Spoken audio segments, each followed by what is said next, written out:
The other image that I have here, which is another one of my educational favourites, is an image here of Plato's Academy. In fact, this particular image was constructed in a mosaic in Pompeii many centuries after Plato existed. But the central person who founded Plato's Academy was a man by the name of Socrates, who wrote nothing, and Plato was Socrates' student. So one of the key ideas that we have in education today, it's an old idea, a very old idea, is the idea of Socratic dialogue. So one version of Socratic dialogue is the classic classroom discourse of teacher initiates, student responds, teacher evaluates. So the teacher establishes a pattern of dialogue in the classroom, which is a version of Socratic dialogue. In fact, I think it's a very reduced version, because what Socrates meant was a sort of a set of deep critical discussions where you thrash out issues via dialogue. And in fact, what's reduced about that in the classic IRE, initiate, respond, evaluate classroom discourse, what's missing out of that is, the worst version of that is teacher initiates, student tries to guess what the answer is in the teacher's head, puts up the hand and gives the right answer, and the teacher says, very good, that's the right answer. So, that's the worst form of that, which is just kind of trying to second guess the right answer that the teacher's expecting of you. So Socrates meant something much more, much richer and much more dialogical than that in terms of the development of philosophical thinking and critical thinking. And what Plato did is Plato wrote down these dialogues as dialogues. So if you go back and you read Plato, there's Socrates the character, and he's in dialogue with other people in the Academy of Athens. So why is this a relevant idea today? Well, I think one of the interesting things about the new media is you find this dialogical architecture going on everywhere. So take a blog. Somebody makes a post, 53 people comment. Take YouTube. Someone puts up a video, there are 1,000 comments at the end. So that, and by the way, then what you can do is make a video in response, right? So, and put it on YouTube. So there are these kind of dialogical architectures going on. Twitter, someone does a tweet, somebody retweets, somebody comments on that, and it's dialogical. Now this is actually contrasts with modern media structures where someone prints the newspaper for you and you read it. That's not dialogical at all. Or somebody creates the television news for you and you watch it. That's not dialogical at all. So the interesting thing about the new media is that it's deeply dialogical. So what can we do in classrooms to make our classrooms very dialogical spaces?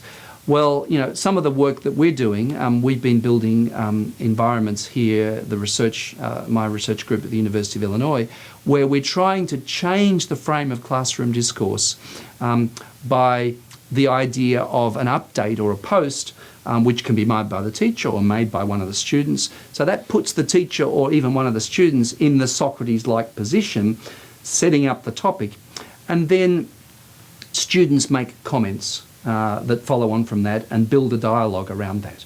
Now, what's different about that from classroom discourse? It's actually different in a number of really important subtle ways. Firstly, the business of writing involves a kind of deliberateness which oral speech doesn't have. So, I'm talking now to you without a script. I'm talking off the top of my head.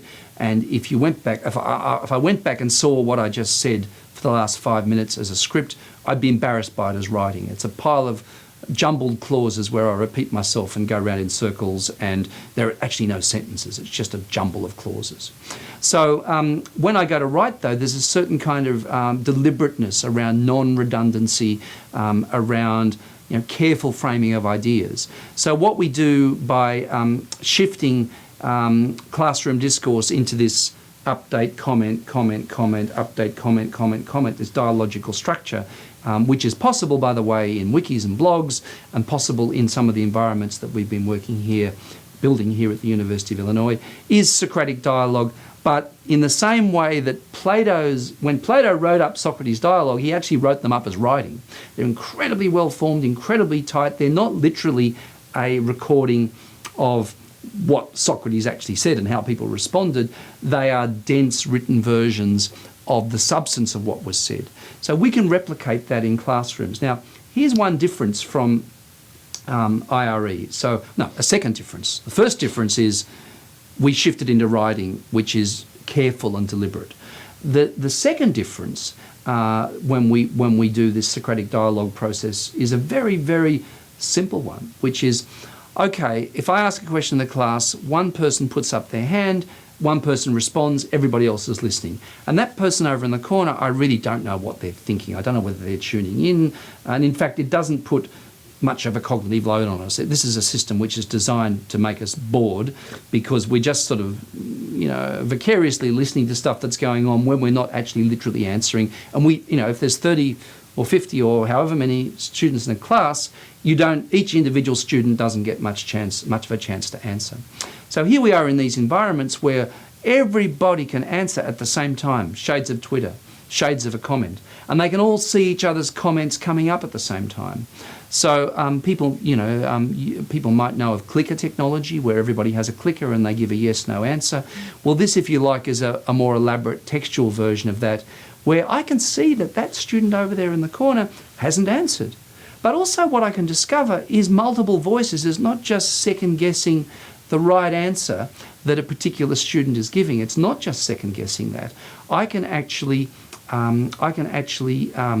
see that, oh, that's an interesting response, and that's a different response, and oh, that's interesting, that's your perspective. So I can hear multiple voices, and in fact what I can have is I can have those voices interacting with each other. Oh, that's an interesting idea to a fellow student, I hadn't thought of that.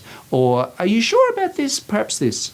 So in other words, it's a way of everybody speaking at once, right? That's a practical challenge which you couldn't do in the conventional classroom. Or you could say, turn to the person beside you and talk to them. Well, the only person you can talk to is the person that happens to be beside you, and that's the only conversation you can hear. So for me, what this is about, it's about doing Socratic dialogue, but doing it in a much more intensive environment where everybody's engaged, there are multiple voices, and it really does. I mean, it's about really quite fundamentally changing the nature of classroom discourse. I think that's possible now, and we can do it in a room which is not chaotic, well-ordered, and where we, really importantly, we have a documentary trace of what everybody's thinking, what everybody's saying. This becomes a kind of a set of resources where I can also assess, I can data mine this stuff as a teacher, and I can assess what students are doing. So we started with this very cute old-fashioned idea. There we've got Plato's Academy, there's Socrates talking to his students, but I think we can do a very powerful 21st century version of that as well.